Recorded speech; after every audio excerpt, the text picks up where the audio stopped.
Hello tech lovers, welcome back to Tech Tutor, the place where you learn simple and useful tech tricks. Today I'll show you how to check if your Windows license is permanent or a trial. It's super easy and takes just a few seconds with one simple command. Before we begin, don't forget to hit the subscribe button and turn the notification bell so you never miss our tech guides.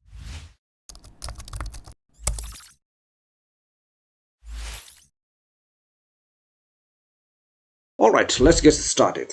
Checking your Windows activation is really simple. You just need to use a built-in command and in a few seconds you'll know if your license is permanent or if it has an expiration date. First, open command prompt as an administrator, then type or paste this command slmgr space /xpr, press enter and a pop-up window will appear. This message will tell you whether your Windows is permanently activated or if it has an expiration date. This trick is really useful if you have set up a new Windows or laptop, reinstalled Windows or bought a second-hand laptop.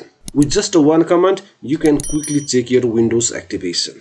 If your Windows is not permanently active, you can visit this video to learn how to activate your Windows permanently.